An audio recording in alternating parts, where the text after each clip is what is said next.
Yo, how's it going, everyone? It is that time once again. We're back for the Dokkan early stream.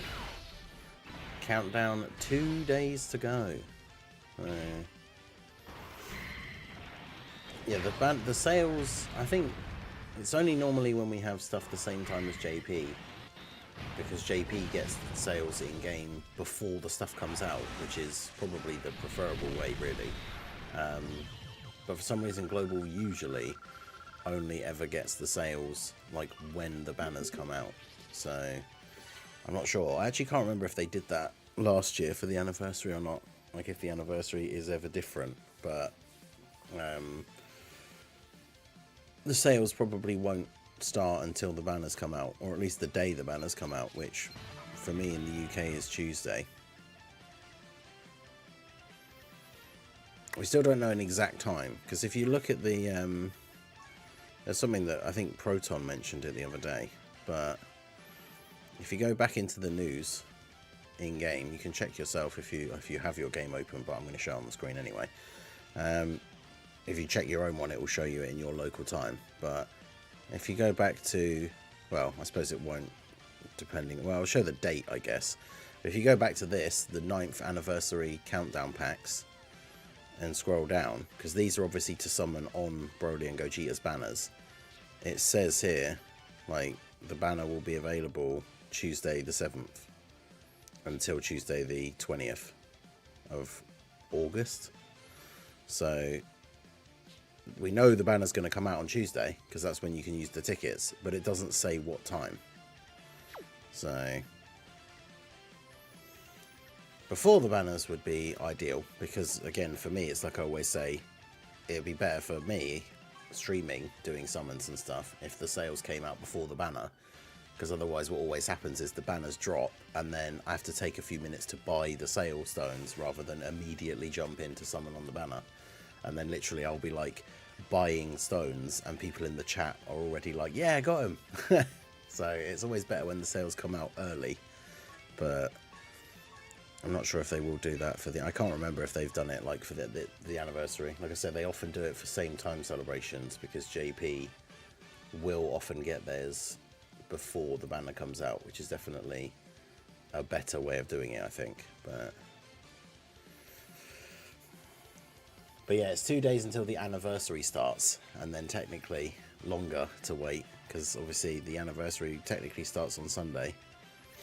And then for me, it means it's like, it starts on Sunday morning, but then the banners don't come out until Tuesday morning. So, it's a bit disappointing, but you do get a decent bit of content to do, like stuff to be keeping busy with, because you get a bunch of new events drop on the first day, including the last 2 Movie Bosses 2 Red Zone stages. And then we get the...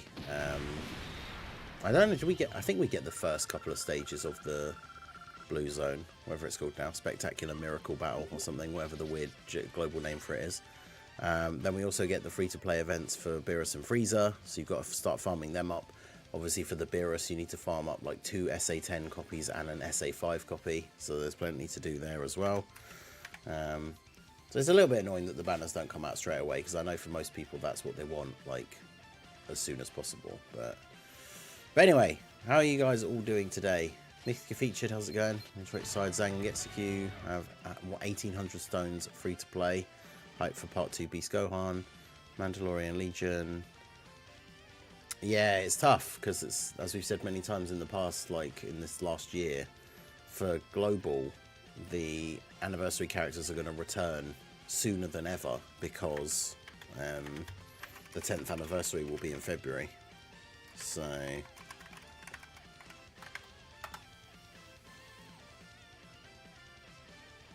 well, the Frieza doesn't awaken into an LR though, so the Frieza you want to get an SA10 copy and an SA5 copy, because he does get an EZA, but you don't need a 3rd copy of him because he's just a TUR. It doesn't really build any extra hope, it's just annoying. Well, yeah, exactly. Like, the anniversary starts, but then they're missing one of the biggest draws of the anniversary for a lot of people, which is the new characters, right? I mean, I say a lot of people. I really mean most people. Like, I don't think anyone is excited for the anniversary because they're excited for the events but don't care about the characters at all. I mean, maybe for part 1, I guess, for the people that are just interested in going all in for Beast, then I guess maybe. But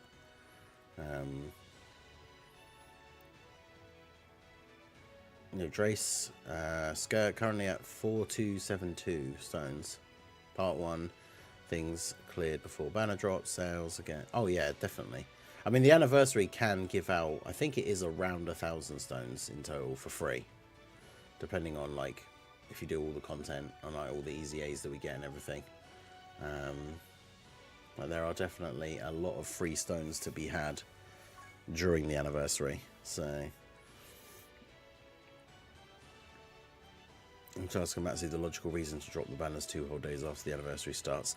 Yeah, it's just, I don't know if it's like, they've done it before in the past where it was like a day after, because I guess for whatever reason they just don't want to drop the banners on a Sunday. But why does it then just not come out the next day? I don't know. Although I guess like Monday morning for me is then technically still Sunday evening for the US. So I don't know. But you'd think like the weekend, even though it's a mobile game and people can play it anywhere, you'd still think the weekend is a better time to release big stuff like that, because less people will be busy with work and can actually log in and play and buy stones and summon, which is what they want people to do. So I don't get that. If that is the reason, I don't know. I don't know 100% that it is, but if the reason is they don't want to drop the banners on a Sunday, I don't really understand why. But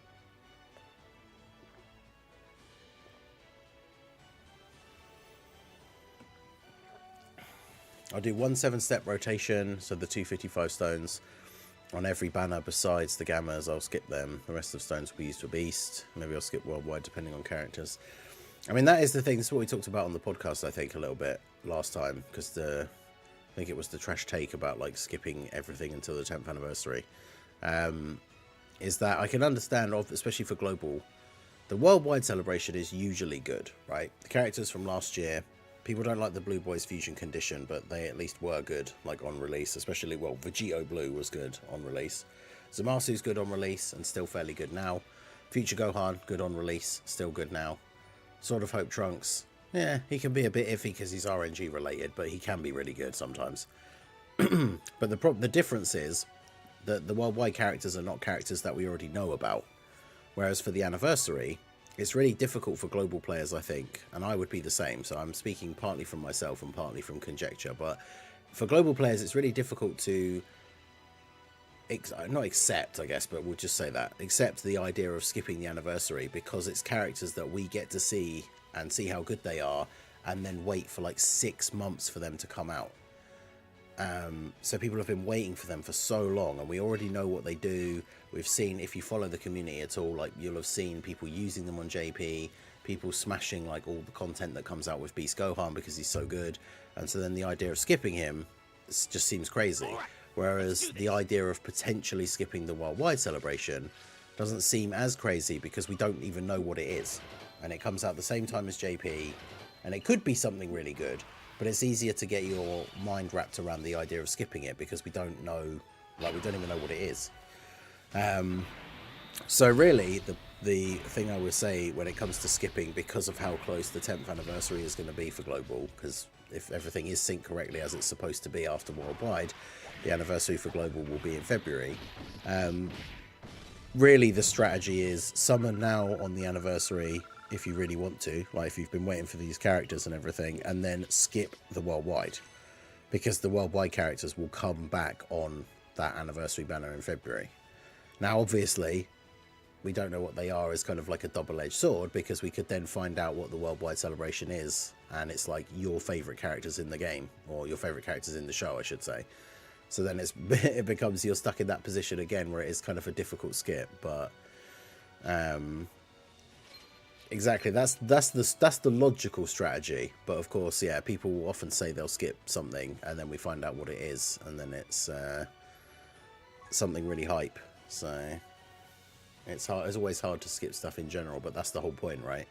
All of these games sort of work on FOMO a little bit, but that's what you got to remember. The 10th anniversary will have the 9th anniversary characters and the worldwide celebration characters featured on the banner. So any of the missing units going to be on the worldwide banners? I don't think so. Although maybe, like they did say on that Dokkan now, that there will be more sync news during the anniversary. But we will see. Yeah, Proton, how's it going? Because, yeah, I think it was you that mentioned. So I looked up the thing in the news about the ticket packs for the Broly and Gogeta banner. And it does say that they come out on the Tuesday. But it doesn't say a time anywhere. Is there a time somewhere? Or is that in the... Oh, wait, I just realised what I think it was you were saying now, actually. Is it in the... It's in the data for the ticket itself, right? Not the thing in the news. I'm not sure. But yeah, make sure you guys hit that like button. Shout out to everyone who's here this early for the early stream. 2 days to go. We're just getting our dailies out of the way here. And then... I don't think there's actually any new stuff out now. I think we got... The UI Goku EZA was, I think, probably the last of, like, the new content. Before we get the excuse you, my money don't drink. It's my feet. He's starting already. He says I'm recharged after sleeping and now it's time for mischief. Can you like move away from here at least, please? Yeah, we know the time is just configured to show the day only. Oh, okay. Then it's in the timestamp. Right, so where is it we know the time from? That's what I say. Is it in the data for the tickets, or? Because obviously I tried looking, I don't see like if there's somewhere in game that shows it, or is it just something that's in the data, like behind the scenes, so to speak. But yeah, shout out to Nathardic for the $2 super chat. He says, give me some of that Chow Man action. Well, yeah, like I say, we've got no new events really to do today. So we can do some challenge runs of it. I think, as long as the red zone actually hasn't been taken down yet, because the new red zone stages will come out on Sunday. So I think the red zone will get taken down on Saturday, which means it should still be up today. And I think it was still... Is it still on the infinite attempts as well? So we can do challenge runs against various different red zone stages, and we could use Chow Man for one of those. You're right down there. Grabbing my feet. It's not visible in game, it's part of that. Right, okay. Ah! Biting my foot.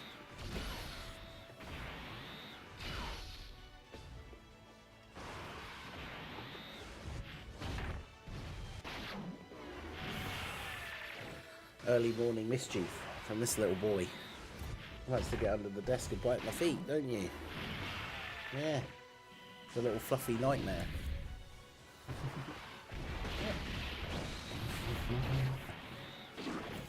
Can heroes beat Kid Buu? I mean, so far, the Kid Buu Red Zone stage is the only stage that we haven't beaten with heroes, with no items. I imagine you probably could do... Well, I say that, it probably would still be hard, but you probably could do it with items.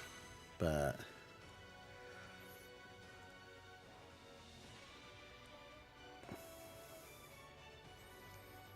But yeah, that is, for those of you who haven't seen before in the streams, that's our boy Sif. He is, what, how old is he now?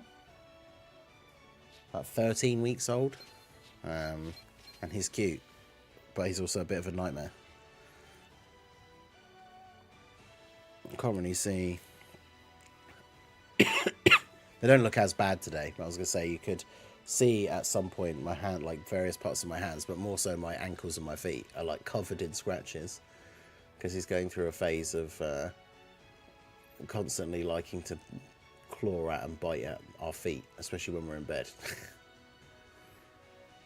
Like jumps around on the like bed covers as soon as you move your feet slightly. He's just like straight for it.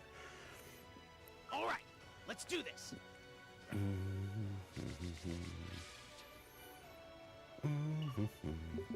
But hey, join the Discord, everyone. The links are in the chat down below for all the things. But the Discord, one of the new features that we have that people have been enjoying is the new mod bot that has some of the more advanced moderation options for the mod team to use. Also has a command where you can type in *cat and it will just post random pictures of cats. And Little Blue posted a picture of our cats in there last night. So I saw that has a few likes on it when I looked at it earlier today. But yeah, they're both wandering around in here at the moment. I'm sure he'll probably be back at some point. I'm trying to get him to come over here without jumping. There we go. Without immediately coming after my feeties. Here he is. Hello. Listen to him purring. Eh.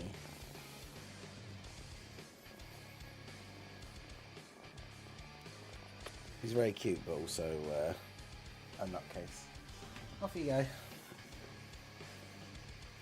Yo, Jeepo, how's it going? Oh, yeah, there we go. He's straight back under the... He's straight back on my feet. Although he's just laying on them now. As long as you don't bite them, that's fine. Love that cat content. Exactly. Ah, no, he's biting them. He has that I regret nothing look after getting caught. Yep. You little nightmare. He biting my big toe now. I don't appreciate that. Like, he'll be all cute. Sometimes he doesn't, like, sometimes he won't use his claws at all. He'll just, like, grab my foot and he'll just lay there. And then all of a sudden, there it is. I feel the little, the little, like, oh, that's his teeth. Stop it. You little nightmare. Ow.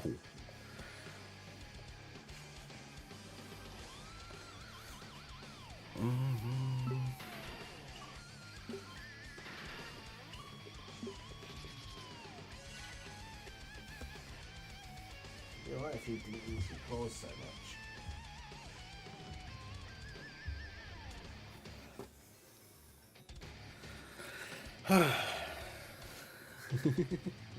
Can you just like sit here on my lap and be good? That'd be nice. Yeah? Oh, he's sniffing the microphone now.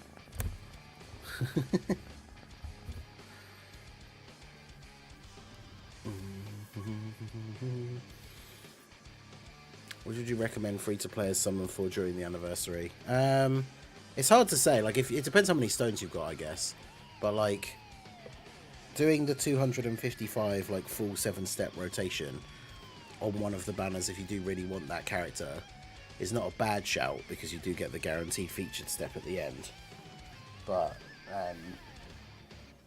obviously, I guess it depends, because if you're free to play and you have like 500 stones, I would say your best bet is probably save for Beast in part 2, because it's like 90. I said this in the video yesterday. They've obviously not confirmed it at all, but the part 2 banners, like 99.9%, are going to be the same format, right, with the 7 steps thing.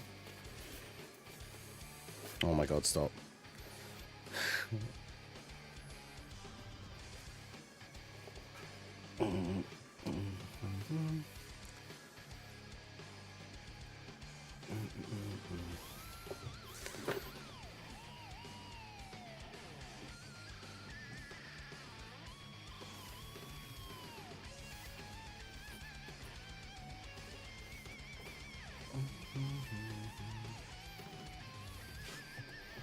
Yeah, just sit there and be good. I'm at 2,708 free-to-play stones. So in that case, I would say, like, if you want to do that 255, like, the full rotation for Broly or Gogeta, or both, then it's probably still, like, worth it, value-wise, to at least have a go, especially because the 7th multi is going to be guaranteed featured. And then, yeah, save the rest for data download. What, for global?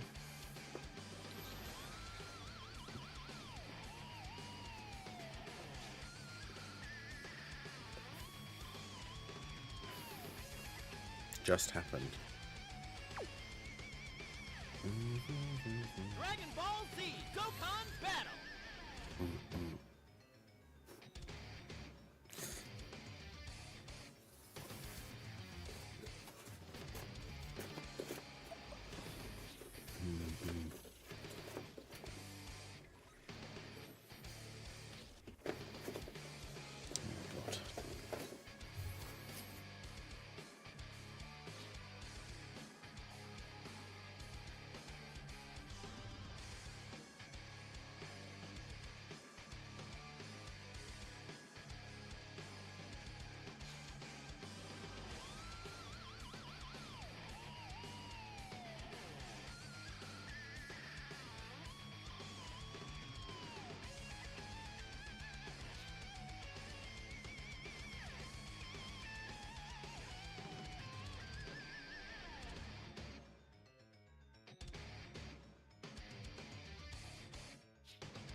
Right. He's a bit too excited this morning, so I had to put him out of the room for a minute. He keeps going like, my desk is quite, wasn't the right word for it, but it's like quite deep. And he likes going right up to the back near where the wires are and then swiping at my feet. And it's really difficult for me to reach him from here. So, unfortunately, you have to put him outside for a little bit. Outside the room. I wonder if they're going to super easy egg in New Force and Team Bardock at some point. I mean, maybe at some point in the future. It'd be kind of interesting because they are like the first big full free-to-play teams that people can build. But they did say that Super Easy A's is just going to be for Dokkan Fest exclusives and LRs. So yeah, small animal likes cramped space. More news at 11. True. I mean, one of his favourite places to sit, even if he's not doing anything mischievous, is behind my TV unit, where all the cables and stuff are for my Xbox and my PlayStation. So there's nothing in the news, though. Obviously, Proton is probably lurking and still listening, but Proton would be putting together a thread, I imagine. So we'll get to see what information is there.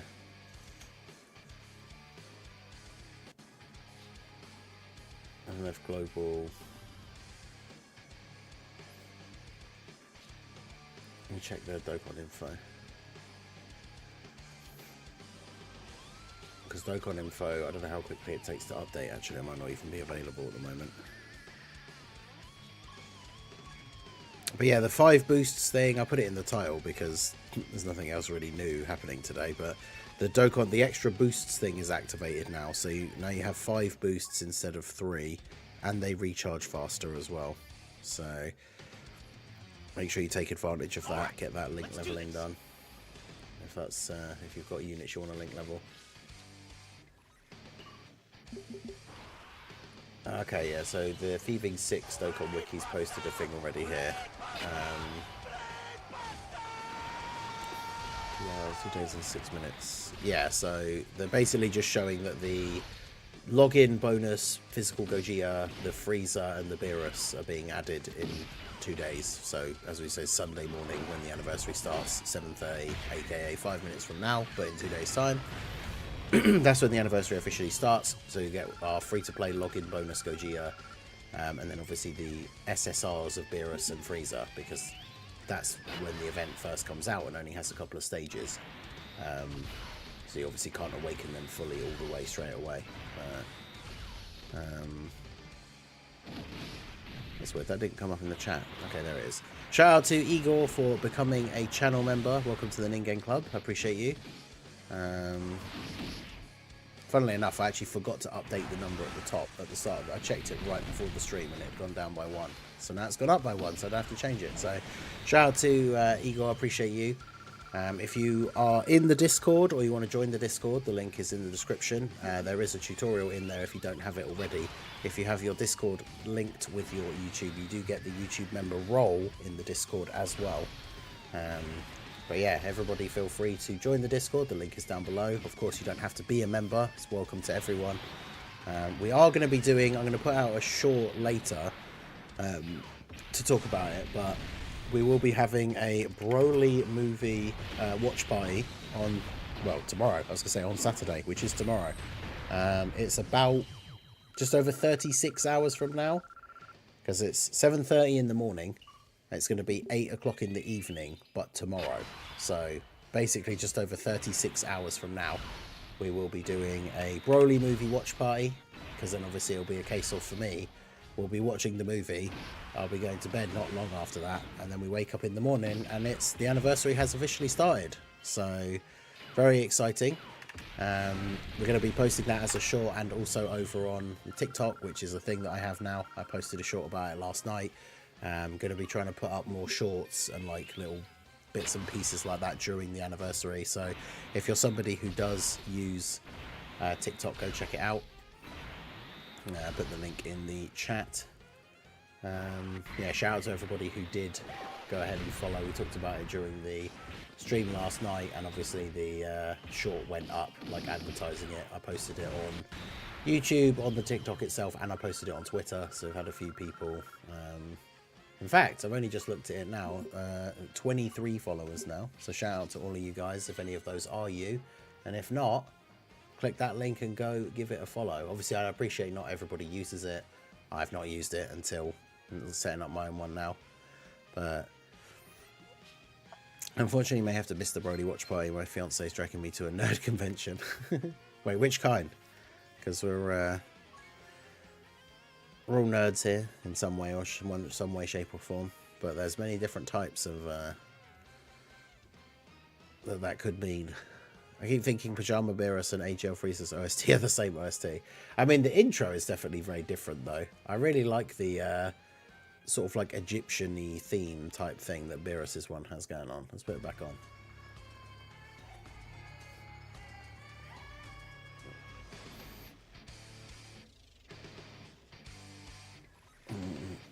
Yeah, Confusion, how's it going? Yeah, data downloads just the free-to-play units, which is fair enough. We probably will get the event teasers in a minute as well. In fact, Beerus is based off a Sphinx cat, yeah. That's the thing, they knew cats are the most destructive beings. So Beerus, the god of destruction, is a cat.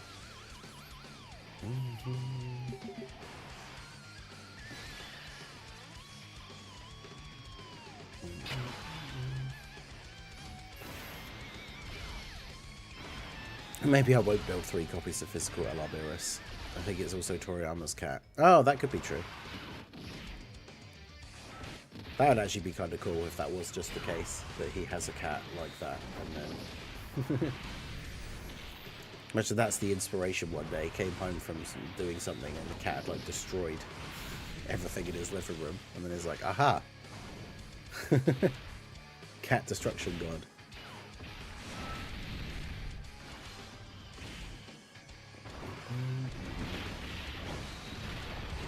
Cats are chaotic, yep.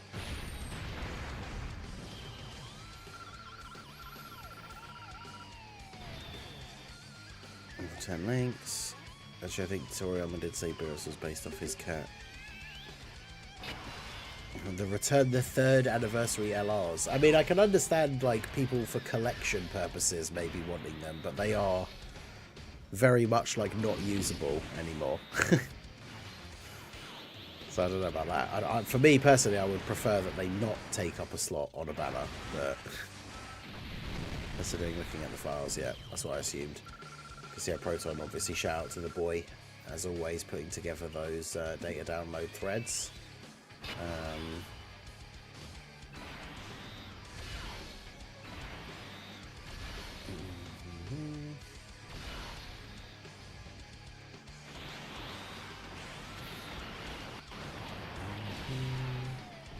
Oh yeah, I've just seen the post for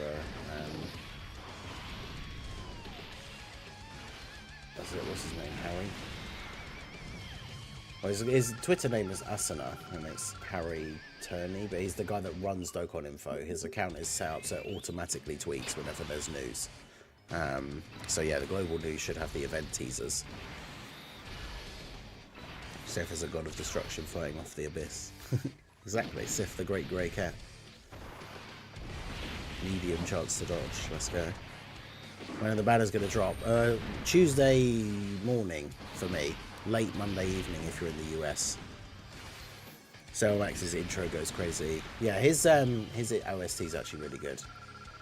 I re-put on the Beerus one, but let's put the Cellmax one on. This is a lot louder than some of the other ones for some reason.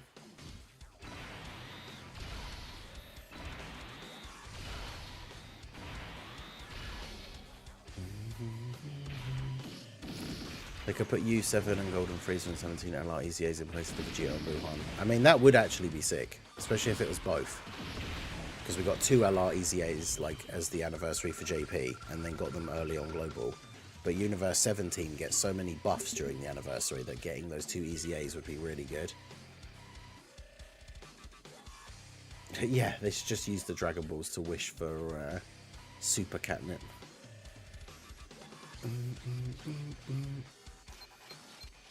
Yeah, because I think it was Bringer potentially posted the details for physical 17 and Frieza in the Discord. I had a brief look at it when I was setting up the stream, like posting that earlier. But yeah, physical 17 and Frieza seem very good for being just like a third slot floating unit on the team. In fact, let me get the info up. I don't know who would have tweeted it, I guess, because I know Minato is away. There's Bringer, the post that Bringer put, I'm not sure if it's from a tweet or something, because obviously JP posted the details in Japanese. I don't know if Goresh posted translations for them. He did not. Did Minato post any?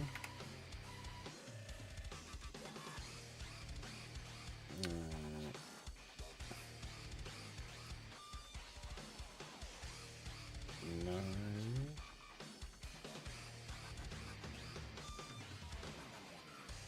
Okay, yeah. See, this is Minato posted, retweeted the JP thing saying not at home, so good luck. So who actually did the Dokkan Wiki do it?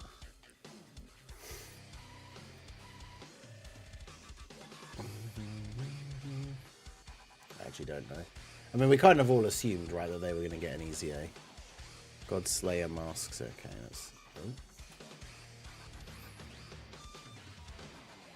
Is this the one that got posted? Oh yeah, it is, because they must have auto-corrected, because it says LR Frank and Android 17, which I thought was funny, instead of LR Freezer. So yeah, LR Frank and 17. So we'll get the details up here in a sec. Let's just check these. So yeah, new story event coming soon with the Freezer.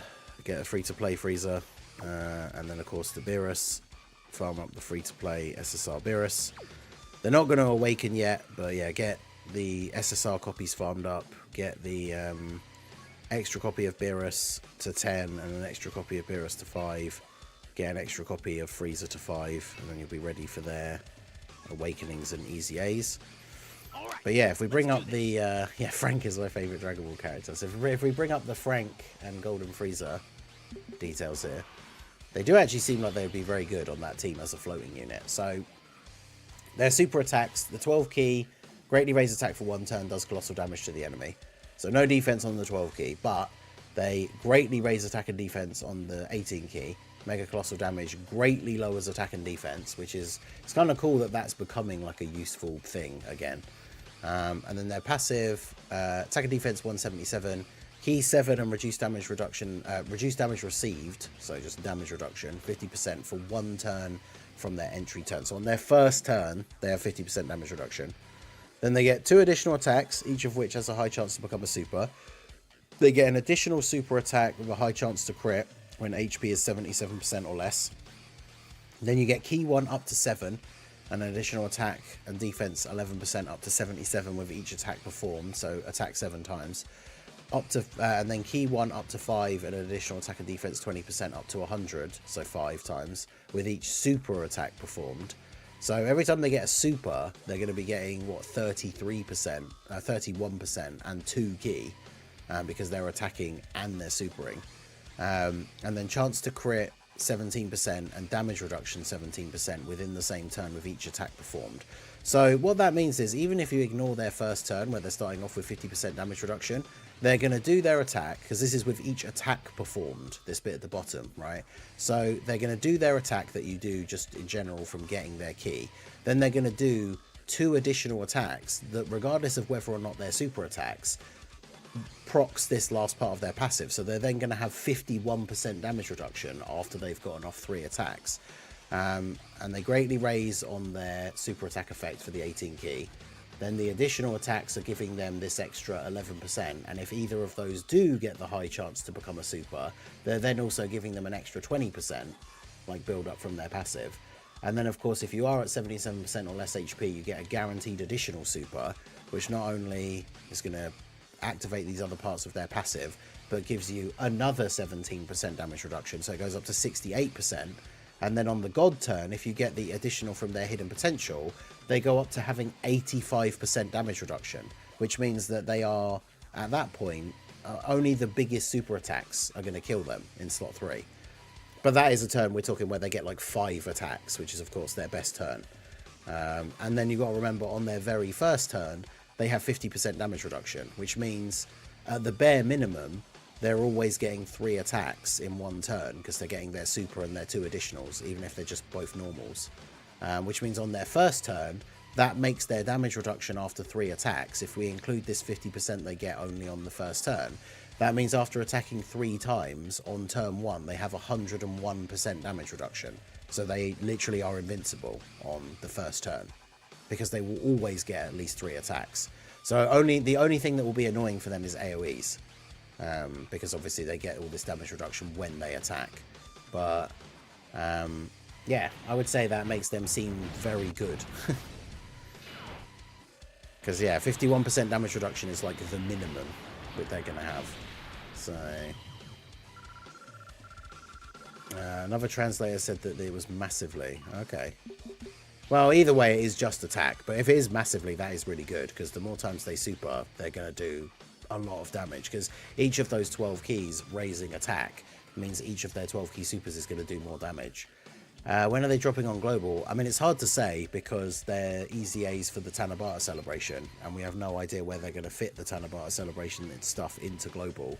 But as somebody did say in the chat, which would be kind of interesting, is imagine if they dropped them at the end of the anniversary because we're not getting the Buhan and Vegito easy A's at the end of the anniversary because we already have them. So put 2 other LR easy A's in their place, boom, the Team Universe 7 and the Golden Free Zone 17. That is a good point. They do have an active skill, which that wasn't listed what that does. I'm going to retweet that just so more people can see it. Yeah, someone did say in the replies 12 key is massively raise attack for 1 turn. But no one's posted anything about the active skill. What was there? Let me do this first so I don't forget. And then we'll check what their active skill is now. I swear this goes up slower now, which I guess is good, but...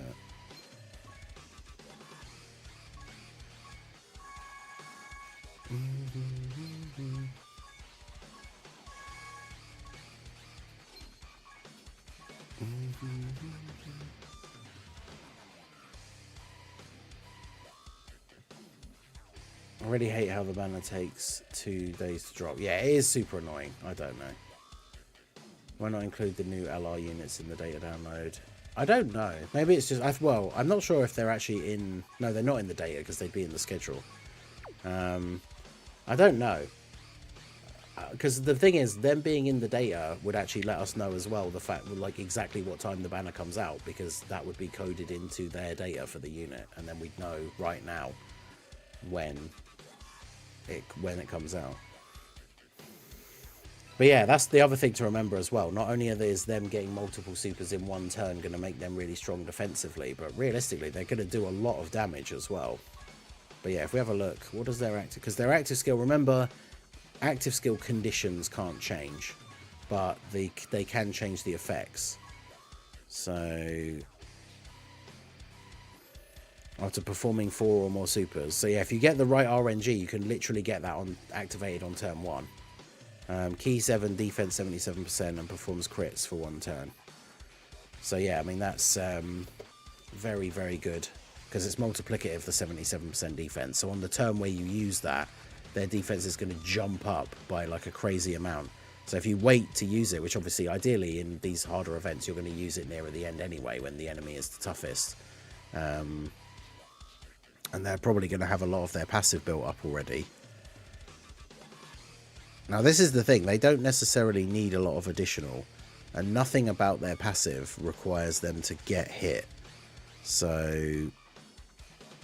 you do want them to have additional. I don't know if you necessarily even need... Well, I suppose they don't have... Yeah, they build up crit with each attack they do, so they don't necessarily need a lot of crit. So I would say additional and then dodge is going to be their go-to hidden potential release. It's typical that I don't have any like really good like reps of Universe 7 skill orbs.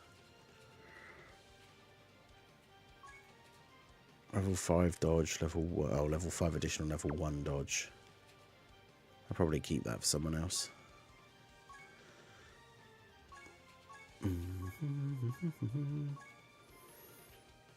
Do I have a good level 4 one? What's this one? Level 4 combo, level 1 dodge. What about a good level 4 dodge?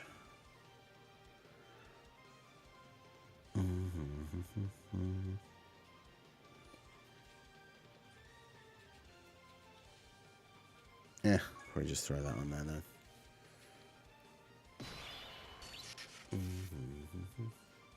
I do think it's funny though, the LR Frank and Android 17. Nothing new is in the data download, just the free-to-play units, and like there's the event teasers in-game now, but that's basically it. Global First, Physical, Raditz Easy A, and Super Easy A for AGL Bardock. I mean, that would be hype, as long as they're actually good, of course, but...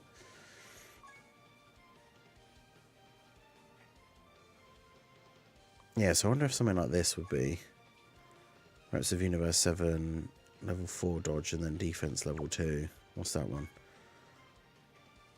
Level 4 dodge, defense level 2 as well. Universe Survival Saga. Probably better to do the reps one. Yeah, so really, if I was going to... I don't know if I'd want to use stones now, because chances are I could pull some extra copies of them before the time they get their Easy A on Global, and then I could just change it for free. But I would probably change like some of these crit nodes to additional, because they don't need a lot of additional. Because remember, you get they're going to do 2 guaranteed attacks every turn, which means 14 additional is a 28% chance for them to do an additional from the hidden potential, and it's going to get rolled for 3 times. So you don't need to make it too high. But I'm mad about Tech UI, Cellmax and Topo being in limbo. I mean, yes and no. I mean, we kind of... Obviously, if we didn't know the sync was happening at all, then we would know that they weren't coming out anytime soon anyway. The sync just makes it more confusing to know or to predict when they're going to happen. Because without the sync information, we would know, like, hey, like, these guys are going to come out roughly this time because that's when they normally do for Global. But the sync just throws that off because we don't know when they're going to try and fit these guys in, like, into these different places. But yeah, full dodge is not a terrible build, and then you could literally just put any of the nodes that are crit and additional, put those into additional. But the thing is, you also don't necessarily need to give them loads of dodge, because on turns where they're going to be getting like up to 70% damage reduction, then it's not like they have to dodge. So I think giving them a little bit of additional. I don't know if I would just go for 5 additional only, but you could definitely lean more into dodge. But yeah, dodge or additional are like their two main stats, I think. Yeah, the Whis event is definitely not great when it comes to getting these skill orbs.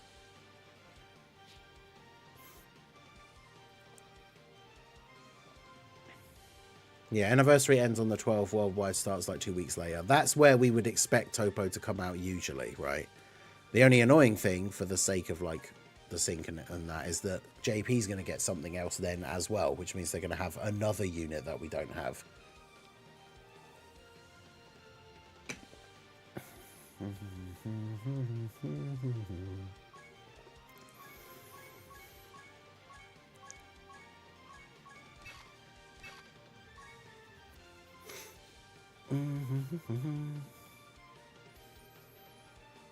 I mean, this is the thing, right? We don't know, like, everyone has very strong feelings about the sync, which is fair. But I see some, like, wild comments from people that, like, certain comments, I read them and I think to myself, it's like, does this person actually know how, like, a business works? Because somebody commented on that video about the summons, right, with the new summon format, and somebody was like, I can't believe they wasted their time working on this new banner format instead of working on the sync. And it's like, all right, that's do this. That's not how businesses work. They wouldn't have had their entire team stop working on one project to then work on another project and then go back to it afterwards, right? Plus, let's be fair, the step up thing for the anniversary banner, it would have taken someone a couple of hours to come up with that at most, because they've done step ups before and it's not massively different from step ups that we've seen in the past. But the idea that, like, the sync is worse because they spent time making this like new banner format is wild to me. I think we could probably get away with doing this. Dark Mask King will take a bit of damage, but it's much better for him to attack afterwards. And we're going to lose tickets once we are synced, by the way, like buyable tickets. We shouldn't ever lose the purchasable tickets, because over the last like year or so or more, every time we've had shared celebrations with JP, we've gotten purchasable tickets and they haven't. So they're clearly not getting rid of those for Global, but for some reason not adding them to JP, I don't know. But it does seem like we are losing the free tickets because they don't mention them at all when talking about those anniversary banners. And I did that video yesterday, like comparing the two with a bit of maths. And basically with the new format, you're getting less summons overall, but you're getting the guaranteed featured step multiple times, which it all just basically comes down to how much value do you put in having a guaranteed featured multi, because it's all RNG at the end of the day. You could pull the new unit off of a non-guaranteed multi, you could pull trash on a guaranteed multi, it still works both ways, but guaranteed featured you are at least more likely to get the new unit. And I think we've all been there, right, where we've all had like the free multi on a 3+1 or like the ticket multi or something like that has just been absolute garbage. Like, so not to say that obviously, as I just say, right, the free multi or the guaranteed featured multi could still be absolute garbage. I think we're just dead now, by the way, because Demon Goddess Robel is not going to be able to take attacks. I mean, Demon Goddess Poutine. I think we'll have discounts and tickets during the anniversary. I mean, that would be great, but I think the fact that they didn't mention them at all while talking about, like, here's this whole brand new banner format thing, the fact that they didn't mention them at all, I think leans more heavily towards the idea that they just won't be a thing. But if they stayed, that would be crazy. Because if you think about it, that would mean that the 7 steps, 6 of them are paid, which means 6 of those multis in the 7-step rotation would be giving you tickets. Which, if they worked it the same way they did before, that means you'd be getting 12 tickets from one full rotation. No, 18 tickets from one full rotation. 600k normals, okay. So, also I just realised I meant to change Poutine for Chowman. That was the whole point of what I was doing for our boy Nathardic. But yeah, so I think if the tickets were still going to be a thing, they would have mentioned them specifically. But if we did get them still, I think that would be insane. I think that's the problem. They'll either reduce the number that you get, because, yeah, if you're still getting 3 tickets per paid multi, and then that means the full 7-step rotation thing is giving you 18 tickets. That seems way too good to be true. So yeah, I don't think that will be the case, but I have to wait and see. If it is, then it's just like, oh, people obviously worried for nothing. But if we are getting the tickets as well, that is the biggest, craziest monster W for Global, because then not only is the banner format way better, but we still get the tickets as well. Like, that'd be ridiculous. So I don't think it does, but we'll see. Sucks the discount summons will be gone for part 1 when part 2 comes. Yeah, I mean, they do that on purpose, right? Especially for when, like, JP and, of course, Global going forward, where we don't know what part 2 is because they don't want people to wait for part 2, see how good or bad part 2 is, depending on their own personal preference, and then go back and get a bunch of discounted summons on number 1. So like we said before, it's like all of these games have a little bit of that FOMO like thing, where it's like, well, if you want the discounts on the part 1 banners, you have to summon on the part 1 banners before the part 2 banners come out. You can't wait and see, like, what is part 2? Okay, yeah, I'm gonna summon. Like, unfortunately, they make it so that you can't do that, like, deliberately. But I think we might.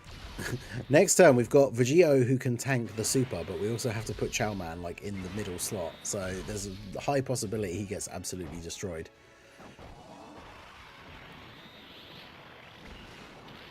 They don't always delay the banner. Like the 7-year was like 1 day. I think one of the anniversaries it was literally on the 7th. Unfortunately, it just seems to be based on the day of the week. Because the anniversary, like a birthday, like it's a specific date. They can't change it. So the anniversary for global is the 7th of July. But then depending on what day that is, for some reason they won't drop the banner on that day if it's a certain day. So like the 7th anniversary LRs, the Gods and the Super Saiyan 4s, they came out on global on the 8th, which was 1 day afterwards. And then yeah, for the yeah, we're dead now. Good old Chow Man. I mean, it's not Chow Man's fault. He's physical. If he was AGL, then, you know. But, yeah, it's going to be the morning of the 9th for me and anyone else who's in the UK or Europe or basically anywhere else that's the other way, like, time zone from the US. But if it's late, it'll be late in the evening for you if you're in the US on the 8th. Or potentially even, I think if you're in EST, it's going to be, like, 1 o'clock in the morning or something of technically the Thursday. But I know most people would still consider that like Monday night because they'll have stayed up for it or whatever. But yeah, it's a bit annoying that they have the delay. But like I said earlier in the stream, I mean, I don't see the issue with having banners come out on a Sunday, but they don't like doing that apparently. Go Chow Man. That damage though. 600k? Oh, let's go. 750k. At least he got a dodge, but yeah, 750k. Crazy. Well, I'll do the 55% showcases. So what I always do with my summons is I will potentially get more than 1 copy depending on how the summons go. But I will just do the 55% showcases first, record them, and then put the dupes in, and then link level them. Because I always do the 55% showcases as level 1 links as well. Because those are just the whole reason of doing those is they're basically just to show. They're just to show people that, like, hey, if you just pull the unit fresh, awaken them, and then jump straight into an event without link leveling them, without getting any dupes, this is what they look like. And then that will help people who are like on the fence decide whether they want to summon for them or not. And then yeah, once we've done those 55%, then we'll do like feed in any dupes we get, link level with the orbs and the keys and stuff. And then straight away after that, be doing videos with them, level 10 links, potentially with dupes, who knows. Because that's the thing, I can't go too crazy on the part 1 banners because I still want to make sure I have a decent amount of stones for part 2. This is so awkward. Basically, I don't know how. I think the only way this is going to be doable, because I don't want to bring a Ghost Usher as an item, but I think like the only way this is going to be doable is if like Chow Man is in slot 7, or we just get one of those turns where there's a slot where Kid Buu isn't attacking. I mean, yeah, 700k is not the worst for a super old unit that has type disadvantage, but it's also not great. But, you know. Basically, Rainbow Gogeta in less than 1,500 stones, if I recall. I mean, that is crazy. And that's without, like, the fact that Global's going to have the guaranteed featured step. Like, this is what I say. It's all RNG. Like, don't get your hopes up, all that kind of stuff. But, like, there will be people out there that will do that 1 rotation, and their guaranteed featured on the 7th multi is going to be Broly or Gogeta. Like, which is huge. Now, obviously... you could just do 1 summon and get a Zeno and get the new unit anyway. It's all RNG at the end of the day. But that guaranteed featured step is going to be massive for some people. Even if it's not the first one, like if you're doing 2 or 3 rotations or whatever, there will be people out there, especially when you think how many people play the game in total, there's going to be people out there that are going to be pulling the new units on those steps. So... it's pretty good. Chow Man super easy A when. I know, right? Dragon Ball Fusions 2 when. That's what I'm saying. Because it was a DS only game, so I imagine if they did actually ever make one, it would probably be like on the Switch at this point. But that would be sick. That game was so good. I can't even remember how it worked now. It had a very weird combat system, but it was cool that your main character was like a custom character that you could make. Because I can't even remember what my character looked like now, but it was like a cool combination of like Super Saiyan 3 and Super Saiyan 4, so he had really crazy hair, but it was pretty cool. And then having all the different fusions on the team, it was great. All the different abilities you could have, because it was basically like Dragon Ball Pokemon, because you go around and you collect all the characters, get them added to your party, then there's a whole bunch of different fusions that you can do between each of the characters, but you also unlock like different ultimate moves and stuff by either finding them or leveling up other characters. And so then for your custom character, you can change what their like ultimates and stuff are. So I'd ended up at the point, because I played the heck out of it until I completed it basically, so my character ended up with a pretty good set of abilities that basically made me, I wouldn't say invincible, but like I had it kind of, I guess, like Pokemon or like those like turn-based RPG type things. I'd have a strategy where it's like I'd use these moves in a specific order at the start of every fight, and my character would just dominate everyone. It was great. And then yeah, there was all the secret characters like getting Karoli and all that kind of stuff. Like, it was very cool. Oh no, for some reason my eyes deceived me. I thought there was no attack in the middle. But yeah, I mean, we literally, I don't know if I should just try jumping in and out of the event until Chow Man's in slot 7 or something, but yeah, shout out to everybody that came out for the stream. Like I say, 2 days to go till the anniversary starts. We've got almost 150 people in the stream right now, only 50 likes on the stream, so we've got almost 100 people in the stream that have not liked the streams. Do go ahead and hit that like button. It helps out your boy, helps out the channel. YouTube will be more likely to show the channel to other people on their recommended, like in the homepage, if the stream has more likes on it. So you directly help me out just by clicking that button. Let's do this. Love the little interactions between characters like GT Pan with Kid Goku. Yeah, that was cool as well, right? Because it had that whole Xenoverse, multiverse type thing where it's like characters who would never have met in the actual thing meeting each other for the first time and stuff like that. It was pretty cool. I wonder how much damage Super Saiyan 3 Broly takes from this event. Oh, good lord. A lot is what I would say. Right, the first turn is the only turn where you can float off Rose, basically. I cannot wait for the anniversary content to come out as well, so we can make videos about how beastly Super Saiyan 3 Rose is going to be. Because I think... let me check the details here quickly for the blue zone. What is it even called on the wiki on here? Is it called Supreme Battle Spectacle?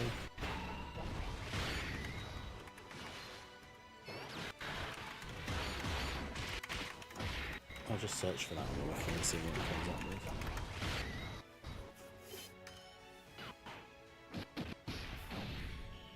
Oh, Ultimate Battle Spectacle. Is that it?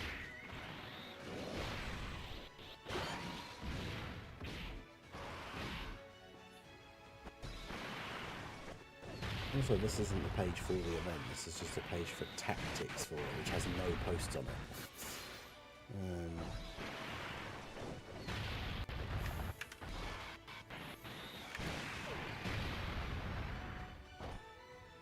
Right, there we go. So yeah, the first stage, yeah, Karoli Black was in Fusions, but not in Dokkan. That would have been cool. Because he basically just looks like Karoli. He still has like Karoli does in the game, where he's got like the Super Saiyan hair, but then the little bit of his fringe is more the greeny yellow like Broly. He still had that like colour fringe, but then the rest of his hair was pink because he was like Karoli Rose.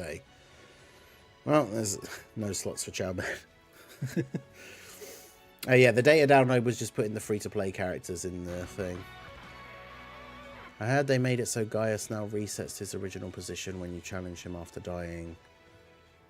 Wait, why? Where was he before? Was he further away? Because obviously we fought him like, I don't even know how many times overall.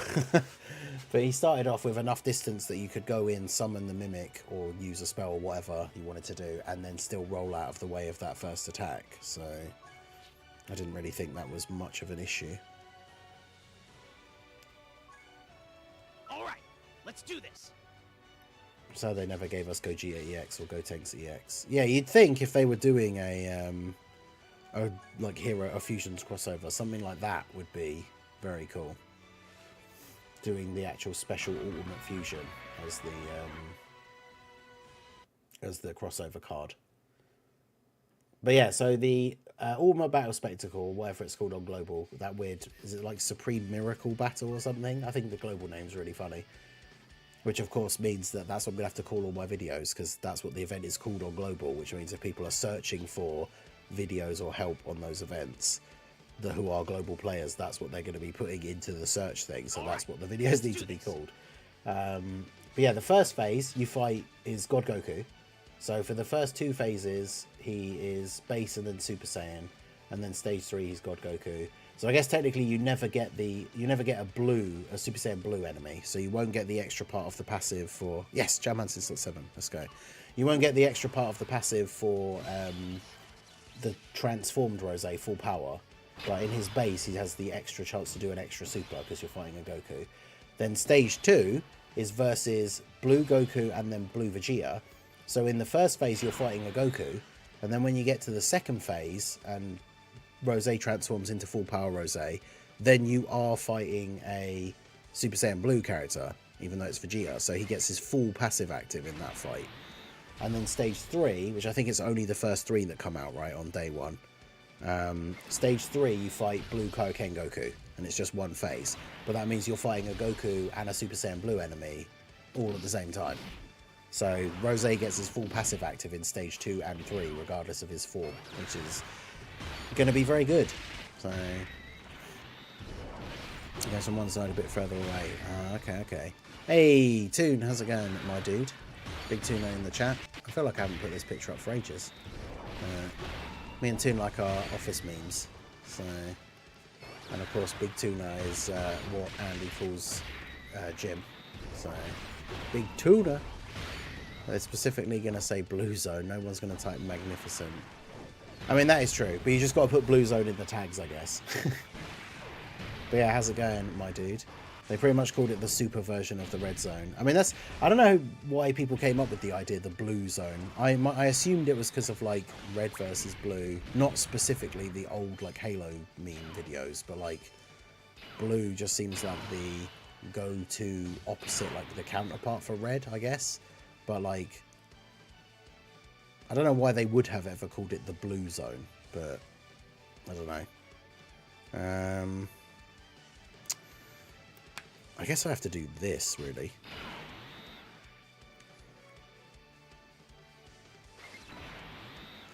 Vegito could still take a decent bit of damage, though, unfortunately. Yeah, the purple zone, where you just fight 2.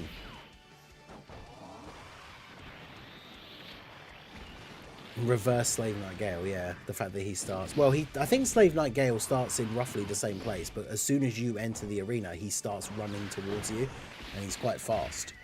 So...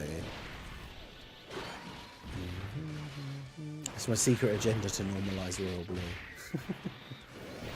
I mean, hey, I've said it a million times, right? We know that's not the actual name of it, but I think it's a cool name. I think it's better than Blue Evolution. Because it's a Vegeta-only version of, like, powered-up version of Super Saiyan Blue. So Royal Blue is a much better name than Blue Evolution. But it is what it is, as they say.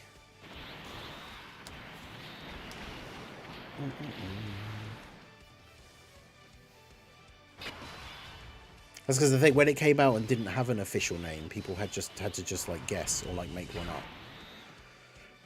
All right. Come on, Chow Man. Now's your chance to shine. This is what we've waited for all this time. Chow Man versus Int Kid Buu. Chow Man with his 189k defense. He gets a 30% defense raise on super. He only gets attack when before being a super, so he doesn't get any extra defense from there. So he's going to get what, 30%, which is 65k-ish or 63-ish, something like that. So he's going to go up to having about 240k defense, but he does have type advantage. So let's see. 2.9 million, let's go. What a beast. 169k. He lived though, look at that. What a beast. 170k. But he lived. So there you go, Lethargic. Chow Man versus Kid Buu. W tanking, yeah, what an absolute tank. Solid as a rock. Unfortunately, we're going to die now, because he's probably going to super Vegito, yeah. And unfortunately, Vegito, even with his damage reduction, yeah, 447, which isn't the worst, I guess, from Int Kid Buu, but...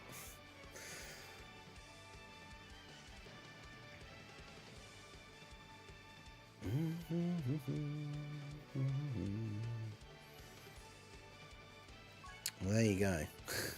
Good old Chow Man. Ban the heretic. Nah, Royal Blue is a good name. It's like I say, it's much better than Blue Evolution. Mystic Gohan was an interesting name, I guess, because these, remember that all of these community names came from just when there were no official translate, like no, there weren't official names for these forms, and then the community, like some people will just continue to call the characters those particular things even after the translations come out, either because they're just used to it at that point or they think they sound better. Because like Mystic Gohan does sound kind of cool, but obviously we now know that the official name for it is just Ultimate Gohan.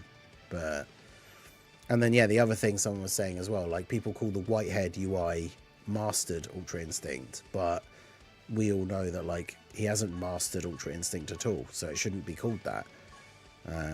It's just called Ultra Instinct, and it's the black hair version is called Ultra Instinct Sign or Omen, I think. Are they both different names for the black hair one? I think they are. I can't remember. But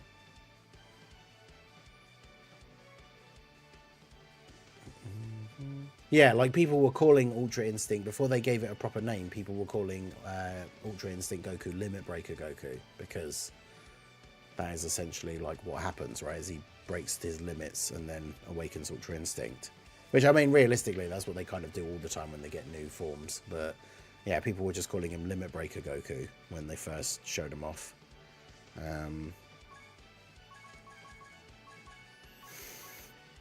But yeah, Royal Blue's cool because it's very Vegeta relevant, being the Prince of All Saiyans, and it sounds better than Blue Evolution, I think. Wow, UI Goku's Extreme Z Battle is now on. Crazy. I remember doing that on Wednesday morning. That's weird. Very strange. Why didn't Goku ever achieve Royal Blue? I mean, it's just a thing that they just gave Vegeta instead because Goku has Blue Kaioken. So Goku already had a way to, like, power up more from Blue, and Vegeta didn't.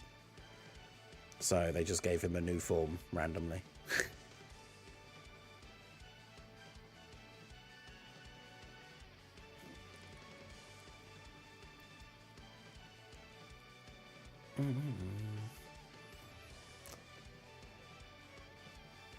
But yeah, Blue Evolution, it is true that it's like a description of what is actually happening, but then at the same time it also makes it so that, like, then surely Goku could do it as well. And Gogeta, which obviously we see in Heroes, that Gogeta uses Blue Evolution, which is kind of cool. Oh yeah, the thing about, like, yeah, everyone was guarding in the UI Goku EZA, so they've obviously fixed it, and that's why it's come back up in the news again, I guess. But very weird. But yeah, I mean, I think it's cool that he has his own extra form.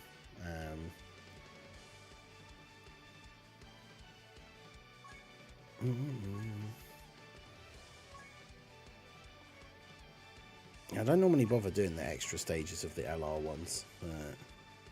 Although the UI Goku EZA was really easy. I used to do some of the LR ones to stage 30, just because it's kind of funny. Because we all hate the 30 stage EZAs anyway. But just doing it to stage 30. Let's do this. Just because that's what the normal EZAs are. Yeah, Blue Evolution Kaioken times 20. That'd be crazy.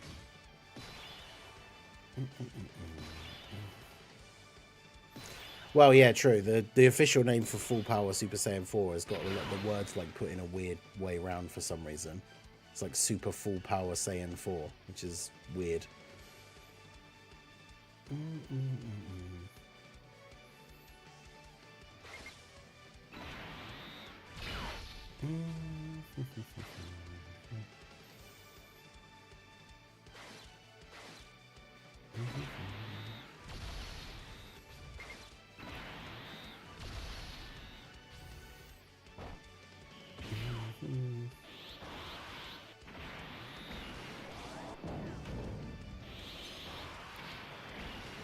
Yeah, Super Saiyan God. Well, I mean, that's the thing, right? It's called Super Saiyan Blue for sure, but it is Super Saiyan God Super Saiyan, which is...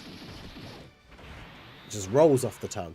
I like the fact that that's literally the joke they make about it in the manga as well, is the fact that, like, there's a bit where Goku says it, like, 3 times in one sentence, and then Whis is like, okay, that's just too much. Like, we'll just call it Super Saiyan Blue.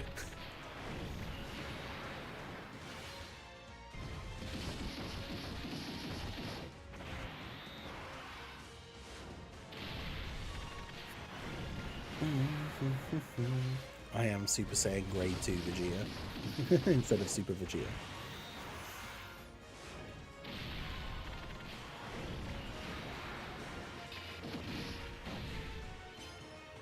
I mean, Tuna's just memeing, right? Like, obviously he knows that they are the official names, but he's just saying about, like, if Blue Evolution is the name of it because that's what it's doing, but, like, none of the other forms are named like that, right? It's just whatever. At the end of the day, the forms have official names, and the community has, like, their own fan names for some of those things. And they're not technically right, but some of them sometimes are cooler, and then some of them sometimes are not. But it's all personal preference at the end of the day. It's one of those things, it's like anything in language. It's like one of the things that my friend's Dan used to say all the time. So if you guys, if you've been on the second channel before, played like Hunt Showdown with him, like he joined us for some of the early Party Animal streams as well. It's like when people, if you're trying to tell somebody a story or something, and then someone corrects like a word that you use, and it's like, well, you knew what I meant. Like, and the whole point of language is to convey a specific story or piece of information. So even if you don't use the right word or the right exact name for something, as long as the person you're telling the thing to understands what you mean, then that's the point of why you're telling them in the first place. So if somebody says like, oh yeah, I really like Royal Blue Vegeta, as long as somebody knows what you mean by that, then you don't have to be like, hey, it's called Super Saiyan Blue Evolution actually, because you know what they mean. They're just telling you that they like it. But yeah, some of the fan names are weird. Some of them are cool. But at the end of the day, they have their official names. And it is what it is. Big Tuna's still here. Probably lurking. DBS manga, they called Gohan Ultimate Gohan. Well, yeah, because that's the thing. Once they've said an official name, like we said before, a lot of the fan names often come from when there isn't an official name for it yet. So, wait, really? Some countries they call Ultra Ego Mega Instinct. That's interesting. Mega Instinct. That sounds weird.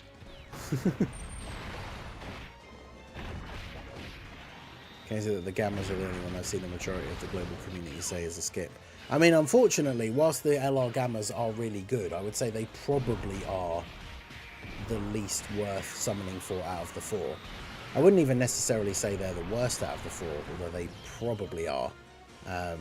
But it's more so the fact that just like the teams that you run them on, obviously Superheroes becomes a crazy busted team after the anniversary, but the best build of Superheroes, you don't need to have the Gammas for it.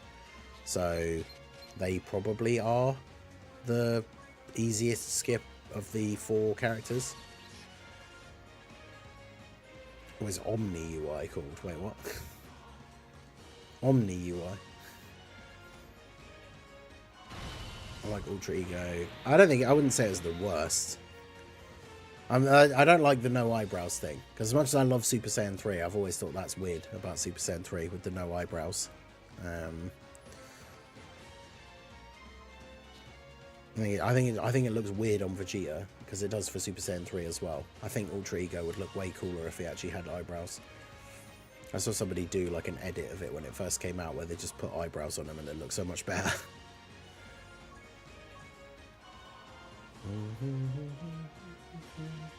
Global's biggest W over JP is this ticket per multi and insane special friend summon.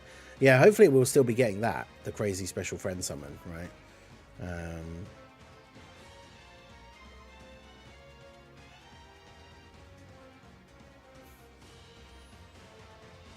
Out of the 4 LRs, what's the order of summoning? Out of the 4, I would say it's probably Beast, potentially Gogeta just because of how good the superheroes team is, right? Because if you've got Beast and then you get Gogeta as well, then that team's just insane.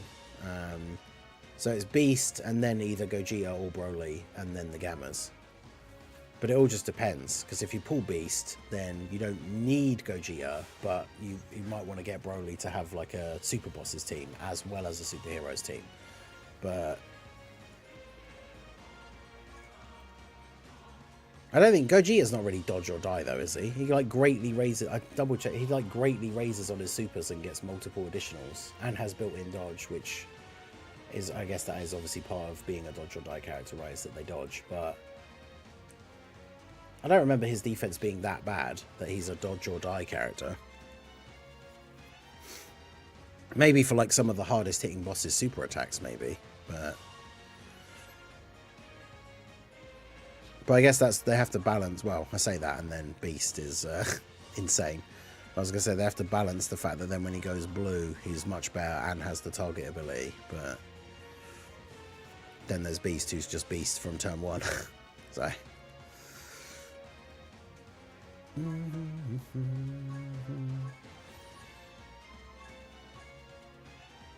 Yeah, Vegeta hairline and no eyebrows, exactly. Alright, well, we could do some challenge runs for the rest of the stream. Just mess about and goof around. We did our little Chow Man showcase. If there's anything else in particular you guys want to see, since there is not really much specifically to do in the game for today.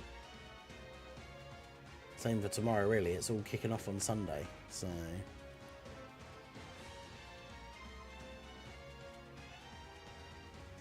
yeah, Gotenks is like crazy OP. Super Saiyan 3 versus Buhan. Probably do that. Heroes versus Bio Broly I have done already as a video. I basically did all of the new Red Zone stages with the Heroes team, because we're all about that Heroes agenda.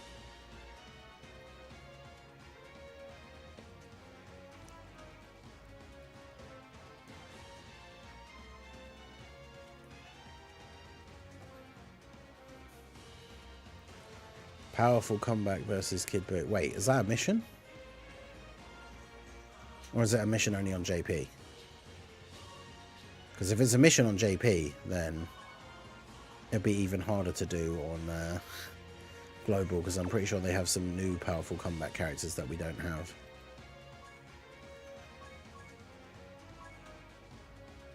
Or it was a mission and I just missed it, But yeah, Gotenks has that ridiculous, like, OP. Like, yeah, just goes Super Saiyan 3. Does the weird portal thing. Like. Wow, Super Saiyan 3 Goku being sealed is a big oof.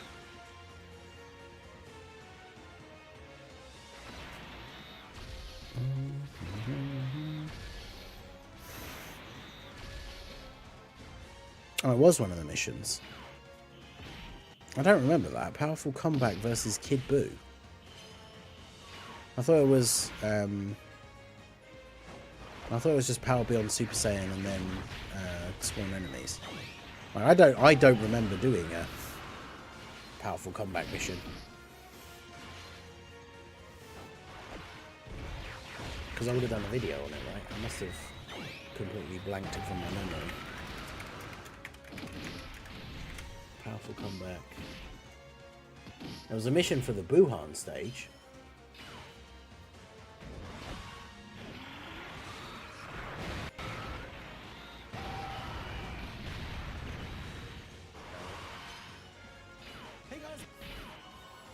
Because yeah, there's the link. It was a mission versus yeah, there's the video. It was powerful comeback versus Buhan. It's versus this stage that we're on now.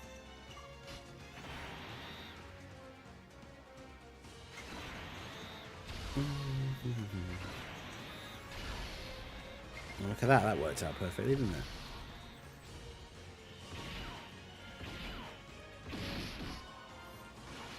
Yeah, Kid Buu was power beyond Super Saiyan and sworn enemies, which was the easiest to do with like the Buu team.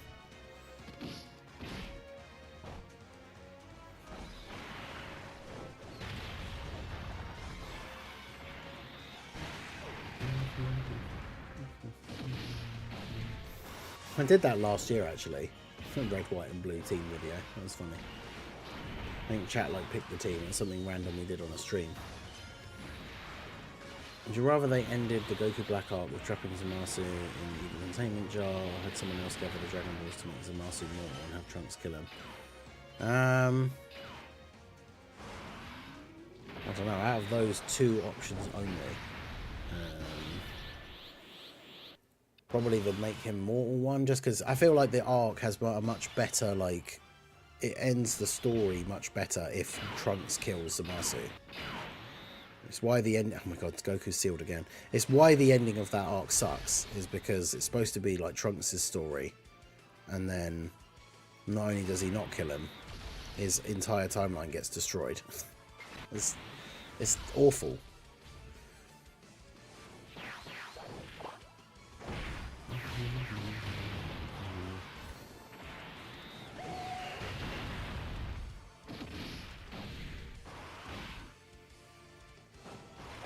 Yeah, with the jar they could bring him back later, that's true. But yeah, Trunks and Mai should have stayed in the universe, the main universe. Because then Trunks would have been in the Tournament of Power. That would have been awesome. Because I wonder how they would have done that. Like, if you had to think about, if you were planning out the story, like, would they go that far? I don't know. But, like, Trunks spars with Goku and Vegeta, right? Goku goes Super Saiyan 3. Vegeta, like, doesn't hold back and goes Super Saiyan Blue. So, we still don't really know how Vegeta got the God abilities without having the ritual to get the red hair God. And obviously we just see him go blue in the Resurrection of F movie. But I wonder if Trunks had stayed in the story and been in the Tournament of Power, would he have gone blue or God or just God? It should have been kind of cool. I just think we'd have like Tournament of Power God Trunks in Dokkan if that was a thing.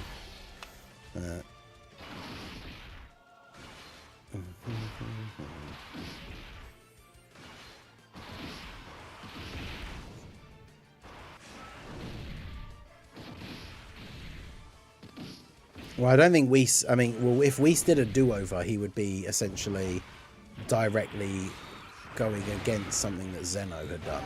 So he wouldn't do that, right? Because if Zeno decides to erase the entire timeline, like, Whis can't just step in and be like, no, let's not do that, because Zeno is the god above all. So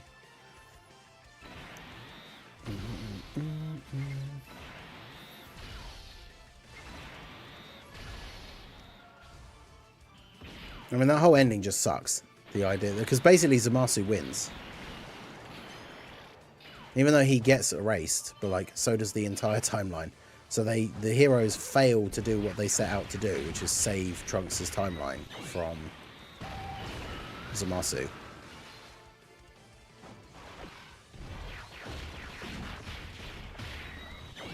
I mean, that is potentially even possible. Like, yeah, I guess it is just headcanon because there's no confirmation. But yeah, it's possible they can't reverse something that Zeno's done.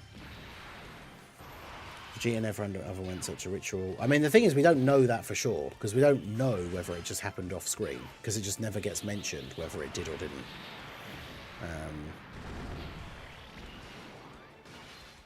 But yeah, Trunks having God would be cool. But that's the thing, the Tournament of Power, like I say every character, it's mostly the Goku and Vegeta, but they all get, like, they get new forms during the Tournament of Power as well. So could have like God Trunks and then he goes blue or something, I don't know. But that didn't happen because the end of the Trunks arc sucks. So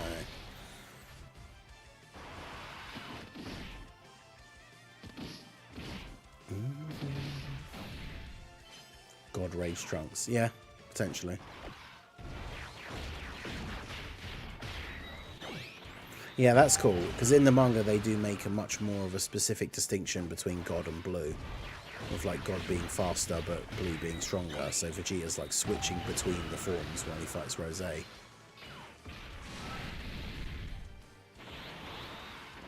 Yeah, that would have been kind of cool as well. Yeah, Trunks working with the androids, because then that could have ended up being a card in Dokkan as well. Like, would have been some very cool options, but no. Instead, it's that last part just doesn't even make sense as well. It's like they just go to another timeline where there is already an existing Trunks and Mai, and they just have to like be like, hey, we're gonna come and live in this timeline now. Like, why didn't they just stay in the main one where that timeline Trunks and Mai are still kids, so they're not like the exact copies? Because I think they said the timeline they went to, the Trunks and Mai that are there are like the same as them, like the same age, like, and everything. So there's just like 2 of them there now.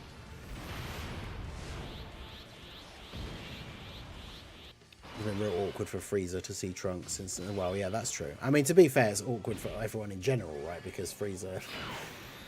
Well, actually, yeah, because then isn't there like, I can't remember exactly what happens, but isn't there some sort of interaction between Krillin and Frieza? Because Frieza literally kills Krillin on Namek.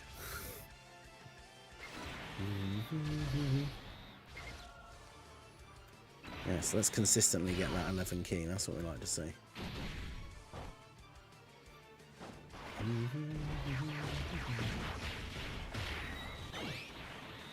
Beerus didn't get in any trouble after the Future Trunks arc. I'm not sure actually, because, well, in the manga anyway, isn't that why, or is it why? Or is that to do with the Tournament of Power? No, yeah, because it's not him being punished.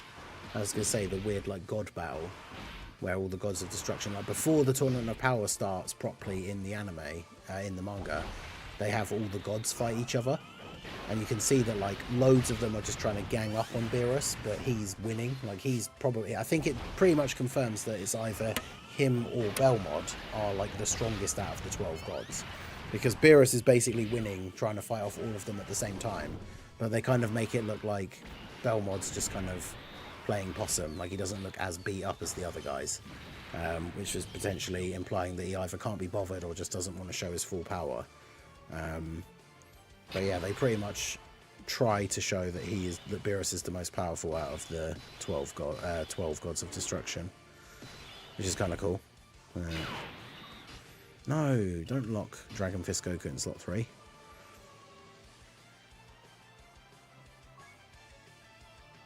Well, that's awkward.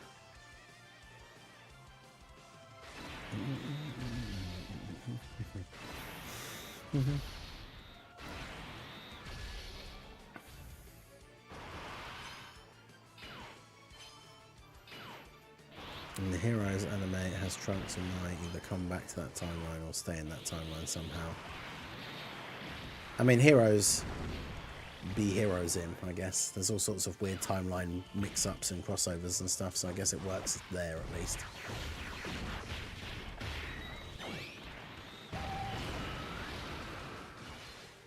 Yeah, they said that Jiren is stronger than God of Destruction. I mean, that's just, they do that to hype him up, I guess, but because that just makes the whole thing so confusing, because then Goku ends up eventually defeating Jiren, but in terms of, like, what we know about the current standing, Goku still couldn't beat Beerus, which then would mean Beerus is definitely way stronger than Belmod. Because if Jiren can beat Belmod, then Goku beats Jiren, but Goku can't beat Beerus. So therefore Beerus is still at the top. But Beerus is there as a character to just be that ever, like, moving pinnacle where it's like there's always somebody stronger than Goku, so he has to keep trying to get stronger. I don't think we'll ever get to a point. I mean, it depends how long it goes on for, right? And if the anime actually comes back and all that kind of thing. But I don't think we'll get to a point where we see, like, Goku fight Beerus and actually beat him. But who knows? We live a slot 1 super here from this guy with Rose. Because we have God, but it's like, it's pre-super, so... Slowly but surely, Topa and Cellmax have got no content, yep. By the way, the hit event drops to 2 stages now. Oh, nice, because yeah, the second stage, was it the second stage came out with... Oh yeah, we're dead. Well, unless he doesn't super, I guess. Yeah, Rose's not a slot 1 unit, but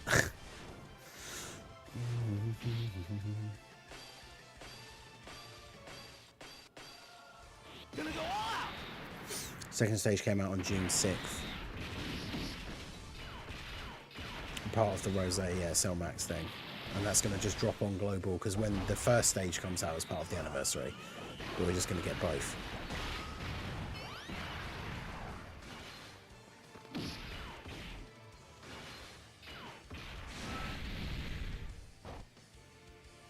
Yeah, an actual moving goalpost, exactly. Because that's why people get confused about. I can't remember the exact translation, whether it was the same in the movie as it was in the anime, or even the anime like retelling, or the manga. But obviously, like Beerus and Whis say after, but the battle, like at the end of Battle of Gods, that Beerus was only using like the smallest percentage of his power when fighting Goku. Because with the amount of power-ups that Goku gets during the Tournament of Power, you could compare that to, like, if Beerus was going all out in Battle of Gods, then by the end of the Tournament of Power, Goku would be stronger than him. But the amount of his power he says that he's using is different, I think, in the different versions, depending on the translation, which is annoying.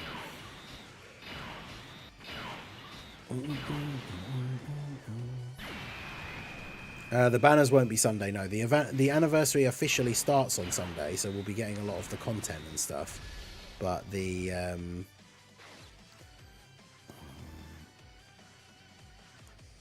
banners are going to be Tuesday morning UK, like late Monday night for the US. Yeah, because originally I think someone was it said 70%, and then 30%, and then I don't think I've ever heard anyone say 5.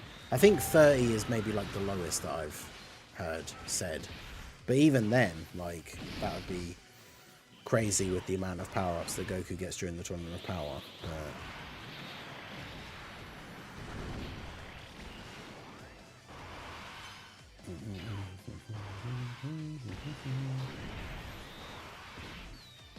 Yeah, I like to think Beerus just constantly bluffs that he's stronger, so Goku and Vegeta won't bother him so he can sleep. Well, in the manga, there's a form that isn't in the anime, which is Super Saiyan Blue. Actually, what is it even called? Because it's kind of like what Super Saiyan Blue Evolution is supposed to be, I guess. Because it's just like, it's called like True Super Saiyan Blue, or Perfected Super Saiyan Blue, or something. Which doesn't really look any different. I think the hair is like, the aura is slightly darker or something, I can't remember. But it's not like super different. And basically, after they unlock that, yeah, like Perfected Blue, after they unlock that, Vegeta challenges Beerus to like a sparring match, and Beerus basically one-shots him. So like in the manga, he's still way far like above them, even at that point, with like an upgraded version of Blue. He pretty much just one-shots Vegeta. Yeah, that's it, there's no aura, yeah.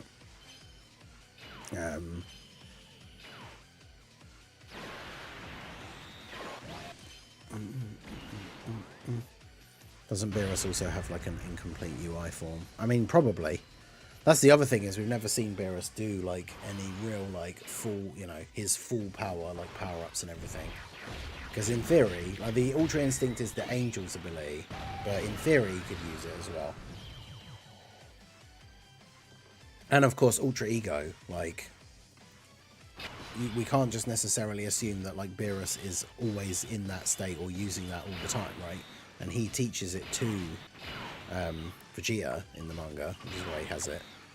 But that means you assume, of course, that he must be able to do it himself.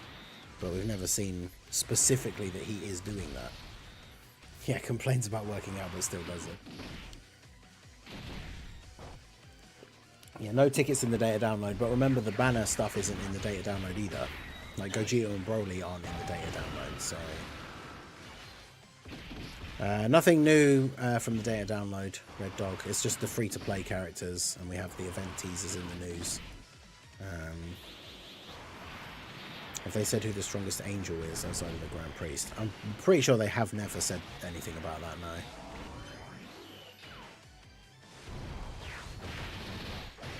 Yeah, that's what we were talking about on the stream the other day, is that you would think that after seeing Gogeta Blue at the end of the Broly movie, that's like the level of power that Frieza would have trained to like try and achieve.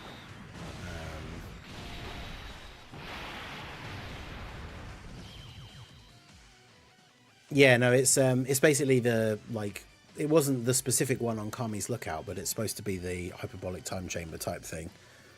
He basically just found like a pocket universe where in real time it was like a couple of weeks or like a month, a couple of months, something like that. But in there, the time that passed was like 10 years. And we know from Resurrection of F that Frieza training for like a couple of months or whatever it was took him from Namek level final form Frieza to being able to throw hands with blue Goku. And that was in like a month or two. So imagine the boost that he would get if he trained for 10 years, which is why he then shows up and just one-shots Goku and Vegeta. They are like, after they have been fighting already, they're not like fresh or anything. But yeah, so that's another one of those just crazy Dragon Ball power like things where it's just like, hey, if Frieza trains, he gets insanely powerful over like a short time. So then it's like, well, what if he trained for 10 years? And then, yeah, he's just insanely strong now. But there you go. The Super Saiyan 3 versus the Buhan stage. Yeah, Golden Frieza was about 4 months. And then Black Frieza is 10 years. So, pretty significant increase.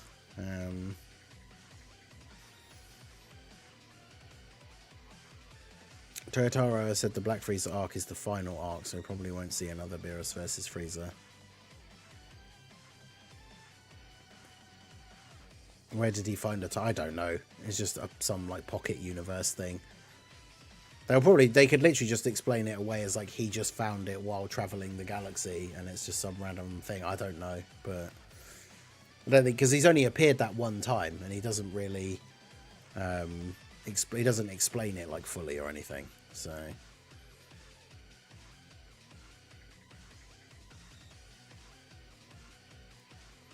I mean, I feel like at this point we're way past the point of trying to act like the end of Z isn't retconned already.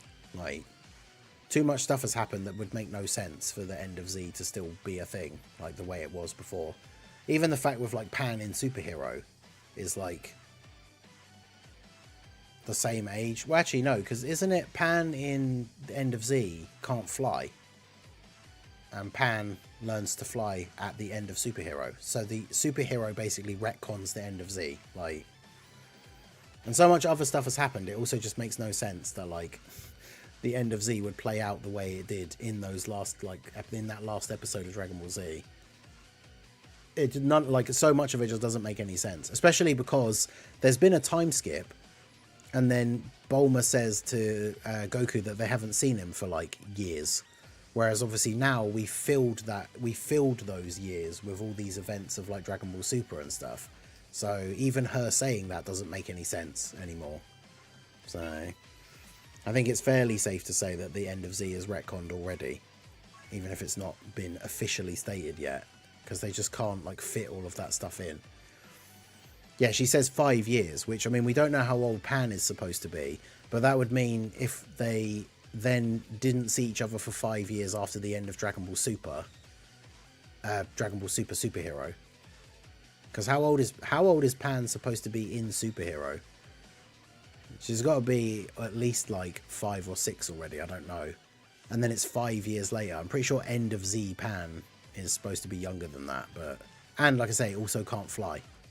So it doesn't really make a huge amount of sense. But I mean, that's what always happens when they go, because I mean, at the end of the day, Z, that was like the end of Z, and then they went back and made a new series that takes place supposedly in that gap, but they just kept making enough of it that it doesn't really make sense. She's 3. So yeah, and she's supposed to be, what did somebody say? In end of Z? What, 6? So that's 3 years. Although I suppose, to be fair, Goku and Vegeta aren't in the same place in Superhero. So technically Bulma is not seeing them then. But yeah, I don't know, it's just weird. I think it's easier at this point to just assume that it is retconned and will be officially retconned, rather than try and like make it fit that the end of Z, the way it was before, is just still the way it is now, because way too much stuff has happened in between. Yeah, Goku versus Oob at the tournament can still be the end, but there's just a few of the other details around it and stuff that would need to be changed. But because obviously we've seen Oob in the manga now as well. When they get the when they're getting the energy for the Spirit Bomb to defeat Moro in like the first manga only arc that we don't have yet, which would I assume be the first arc if they did ever bring the anime back. I'm not sure. Oh, well, there you go. If Pan is supposed to be 4 in the original End of Z, then that already makes no sense. But yeah, it's weird.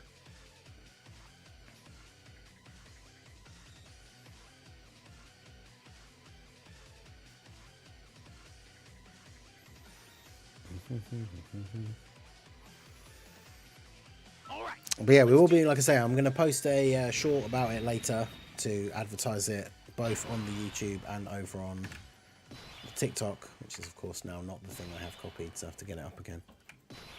So I posted the link to that video. But I'll put the link to that in the chat again. Do go give me a follow over there if you do use TikTok. I'm going to be doing more shorts and content over there and on YouTube during the anniversary. But yeah, I'll put up a thing again today to go give the details, like the time and everything. But we are going to be doing a Dragon Ball Super Broly movie watch party in the Discord tomorrow. Essentially like 35 hours from now, because it's almost 9 AM UK time. It's going to be 8 PM tomorrow. So the time, for those of you who come out to the second channel, and like those of you on the Saturday that normally come out to the viewer request challenge streams, it's that time, basically the time I would normally do my late stream. We're going to do a watch party for the Broly movie in the Discord. So obviously everyone is welcome to join the Discord. The link is in the description. But yeah, we're going to be watching the Broly movie tomorrow. Because, like I say, it'll be 8 PM UK time. So not long after that, I'll be going to bed and then getting up Sunday morning. And it'll be officially the anniversary. And obviously part 1 is basically themed around the Broly movie. So of course we will do, at a later date, we will do the superhero watch party before part 2 starts.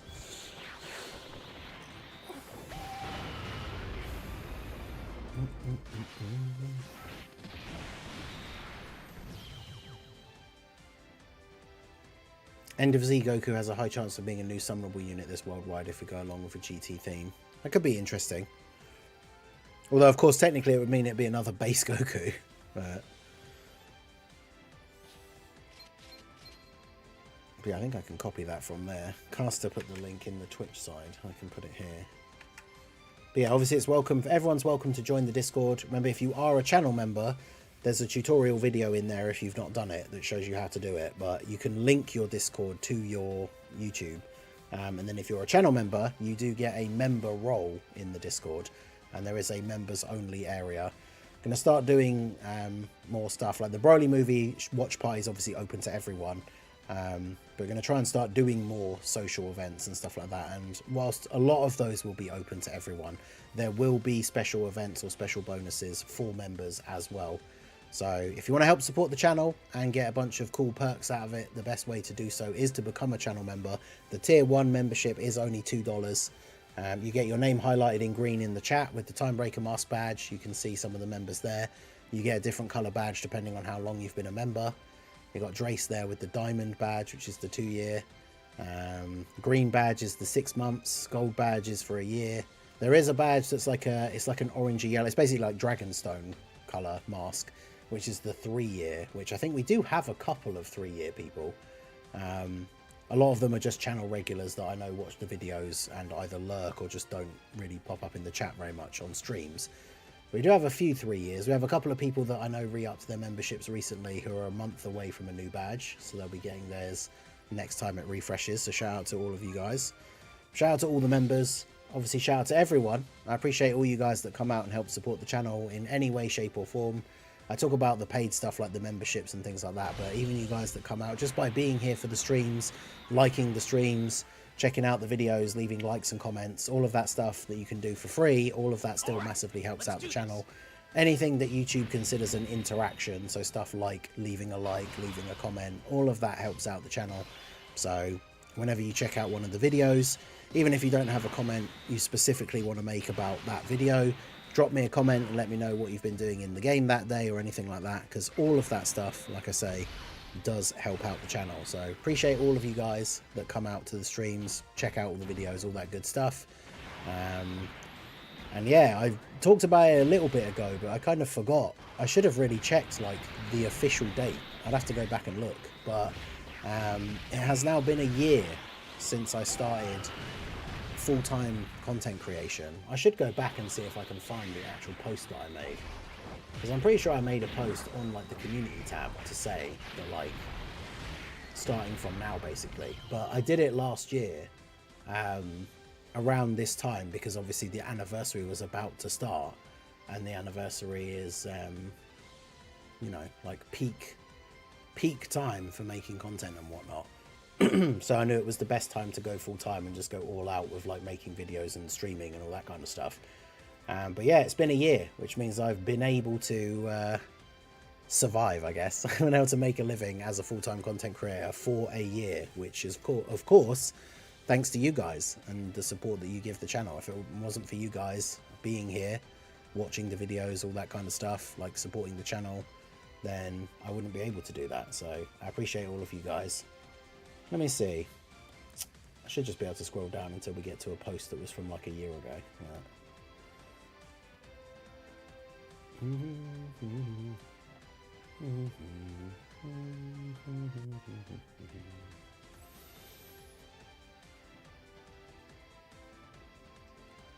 Well, yeah, I remember this random. I made that like the meme from Always Sunny where it's Charlie like with the board with all the red strings on it, because we started talking about on a random stream that like the Dokkan original future Gohan is the Gohan from the BoJack movie because he does the special beam cannon. There was it was much more detailed than that, the theory, but it was pretty funny. Where is it? Oh yeah, this is from 10 months ago, all the posts about asking members. That's another thing, members. There are members only posts every now and then. We made some members only posts asking you guys for your thoughts on the name for the podcast, because we'd come up with a couple of different names. Originally, the Red Zone podcast was one of the ones that had the most votes out of a couple of different ones that we came up with. And then we came up with the idea for the Slot 1 Super podcast. So we put up a poll for members to choose between the Red Zone podcast and the Slot 1 Super podcast. And Slot 1 Super had the large majority of the votes. Like, it wasn't close at all. So that was pretty cool. Let's see.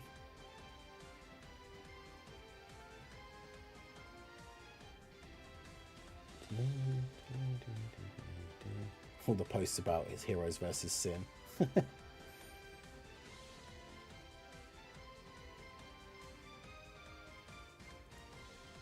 Members only Q&A. That was ages ago. I should do another one of those, really.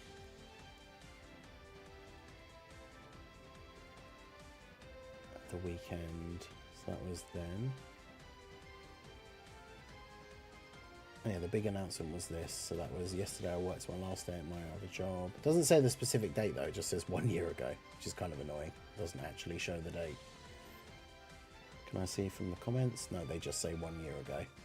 So it was around a year ago because it was the beginning of July. But yeah, it was. It's been a year, so certainly been fun, been interesting. It's definitely a job that I very much enjoy. So, but yeah, shout out to all of you guys. And yeah, we're back to that point again. Anniversary hype, the countdown. Unfortunately, I do wish that the countdown celebration had a little bit more to it. Like, even if it was only spreading out little bits of content, like having something drop every day, like an easy A or like a story mode stage or something like that would be kind of cool. Because it's the countdown to the anniversary itself has that level of hype. But obviously it's not as hype. It's like you log in and it's like it's gone from 3 days to go to 2 days to go, but there's nothing actually to do in the game. Do you want so to of course taste all the of that power changes of the on ultimate Sunday. android? Hey, shout out to Pure Brutality for subscribing to the channel. I appreciate you. I like the new step-ups a lot. I mean, yeah, they are interesting for sure. Like, guaranteed featured definitely has value. I know some people immediately see, like, the one less free multi per, like, 6 multis or 7 multis. No tickets. And, of course, because we're losing something, immediately assume that it's bad. And we do, I did the maths in that video that I put out yesterday, we do get less multis overall for the same amount of stones, but you're getting these guaranteed featured steps, which, you know, at the end of the day, you might not get anything great from those, but guaranteed featured is giving you a 1 in, what is it, 10 featured units? It's like a 1 in 10 chance to get the new character, whereas a free multi or a ticket multi is whatever the normal featured like chance is. Like, you only have a, what is the percentage chance? The guaranteed SSR, I can't remember what the split is for whether you're getting featured or not, but now I imagine the tickets are there in Monday's data download. I mean, this is what I was saying earlier, right? If we actually are still getting the free tickets, I mean, words would not be able to describe how massive of a W that would be. Because the banner, the summon format is way better than just 3+1. But the thing that is the major gripe for people is losing the tickets. So if the tickets were still included as well, it just means the banners are insane. But the other reason I don't think the tickets will still be a thing is what we were saying earlier. With, like, if you're getting 3 tickets per paid multi, like the way it used to be, or has always been up until now, it means that one set of, like, the 7 steps, you don't get one for a free multi, so it'd only be 6 out of those 7. But that means if you're getting 3 tickets per time, that means once you've done those 7 steps, you get 18 tickets, which is a lot. Gives you enough to do a ticket multi and then have the 8 spare. So I don't know if they would be that generous with the tickets, but I guess we'll see. I mean, that would be actually insane if they did have the tickets as well. But I would say prepare yourself for there not being tickets. And if there are, it'll be an awesome bonus. But I think because they mentioned, like, part of that Dokkan Now was talking about this new format for the banners. I think the fact that they didn't mention tickets at all is a good indication that they don't exist anymore.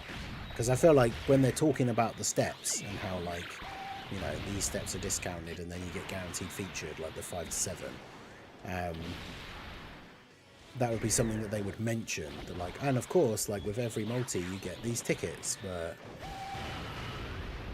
yeah, see, I don't know. I feel like it's the opposite way around. Like, if they weren't doing the tickets, it'd be something they announce. Usually, I guess you have to think about how they want it to look from, like, a PR thing. Because I guess, is it worse to make an announcement that is negative, right? To say, hey, we're not doing tickets anymore. Or is it better to just not mention the tickets at all, and then there's no tickets, and then they'll say, well, we didn't say there were going to be tickets. Like, why did you guys think there were? Whereas if they come out and say, yeah, there's no tickets, that's them making, like, a negative announcement, which, I don't know. I mean, in theory, it would be nice if they had just specifically mentioned in that video that, like, because of this new format, we're not doing these tickets anymore. Or straight up saying, like, we are still doing these tickets. But, yeah, I would say, like I say, to brace yourself for any potential disappointment, I would say the best bet is to assume that there's not going to be tickets, and then if there is, that'd be awesome. But yeah, paid tickets will still be there, because somebody said about those paid tickets that we've been able to get already, they obviously show that tickets do exist in the game for the banner, but so maybe there's another way to get them as well. And I would assume that the other way to get them as well is there's still going to be packs you can buy, because even with the last anniversary, you could buy packs of the free tickets so that you had extra ones straight away for free. Because the other thing to think about as well, actually, that adds a bit more weight to the idea that there won't be tickets, is because the banner, remember the Gogeta and Broly tickets that we've been able to buy so far before the anniversary, they're not the same as the tickets that we normally get. because it's 5 tickets for a multi of 5 characters with guaranteed SSR, whereas the normal tickets are 10 for a multi of 10, which means if the free tickets still existed, we'd end up with 3 versions of the banners, because we'd have the paid stone summon version, the paid tickets, which is 5 tickets for a 5 character multi, and then the free ticket version, which is 10 tickets for a 10 character multi, unless they just made the free tickets only 5 for a 5. Because that's the other thing, because there's always different versions of the banners depending on what tickets are available. So if the free tickets still exist, that means there's potentially 3 different versions of the 2 banners, which I don't think will be the case, but obviously we have to wait and see. What if they give you tickets if you summon on a Chow Man only banner? I mean, let's go. Super easy A Chow Man, and then Chow Man banner with tickets. Let's go. But yeah, it's impossible to know for sure because they didn't confirm that we are or aren't getting them, but we will see. So, but yeah, I would assume that we're not getting them. But the only thing we got today is the story event teasers in the news, and then the data download that had the free-to-play characters, so like the login Gogeta, the Frieza, and the Beerus, but just the SSRs, obviously, because they don't awaken straight away. I'm a believer, I believe in free tickets. I mean, at the end of the day, let's hope that they are still going to be a thing, because that would be the best outcome. But, as I say, I would not get your hopes up too much, because I don't think they're going to be a thing. But yeah, the 17 and Frieza Easy A seems really good. We were talking about them a little bit earlier in the stream. Like, as a unit that's going to be either floating in slot 3 or potentially being run on rotation in slot 2. Probably will just be a slot 3 unit for the reps team though. But for a unit that's getting floated in slot 3, the fact that on their best turn, if they get all their supers, they have like 80-something% damage reduction is pretty crazy. And that would also mean they've done multiple supers with like massively raised attack for 1 turn. So, but yeah, let's see that stone count global players right here at the end. 2 days to go. I'm just going to wrap up the stream now. So today is Friday. So of course that means we have the slot 1 super podcast tonight, 11 hours from now. Minato is away at, I forget what it's called, if that's the actual name. Is it Anime Expo? I know it is An Expo. I think he played some Sparking Zero yesterday. But yeah, Minato will not be there tonight for the episode, so we do have a special guest, Mr. Baby, who is of course, global main content creator. So we'll be talking about everything to do with the upcoming anniversary. We will, of course, be talking about the Golden Frieza and 17 and a bit of JP stuff. We can also, of course, get some info and some insight from Theo as the JP main, of course, who's been using these anniversary characters since they came out on JP. So tonight, as a rare change, most of the content for the podcast will be about Global and the upcoming anniversary. Of course, we'll talk more about these new banner formats and get our Theo and Mr. Baby's opinion on what they think about the new banner format.